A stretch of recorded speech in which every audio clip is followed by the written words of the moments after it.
अस्सलाम वालेकुम। इस वीडियो में हम सम ऑफ गिवन नंबर फाइंड करेंगे अनटिल हम जीरो एंटर नहीं करते। तो लेट्स स्टार्ट। सबसे पहले मैं ले रहा हूँ एक वेरिएबल सम, उसे मैंने असाइन कर दिया इक्वल।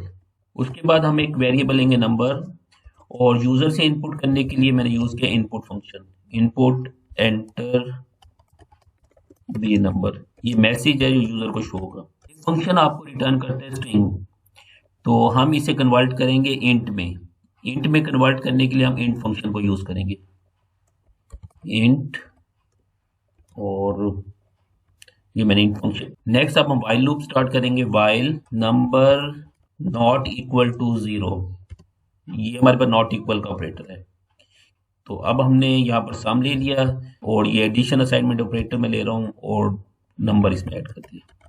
ठीक है, हमने लिखा number is equal to, int में कन्वर्ट किया और इसमें इनपुट ले लिया, इनपुट एंटर अनदर नंबर।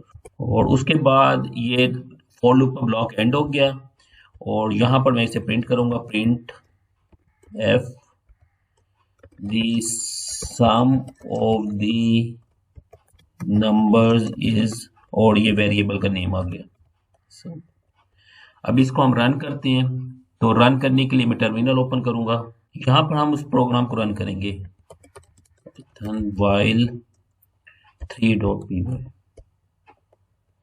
तो ये देखिए प्रोग्राम रन हुआ। सबसे पहले नंबर ले, मैं लिखा 5, फिर ये नेक्स्ट अनदर नंबर मांग रहा है 7, 8, और ये लूप उस वक्त चलता रहेगा जब तक मैं जीरो एंटर नहीं करूंगा, 2, और मैंने ये जीरो एंटर किया। देखिए अब ये लूप टर्मिनेट हो जाएगा और सम रिटर्न कर देगा।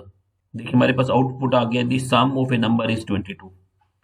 तो इस तरीके से हम वाइल लूप को यूज कर सकते हैं सम ऑफ नंबर्स को प्रिंट करने के लिए। ओके, अल्लाह हाफिज।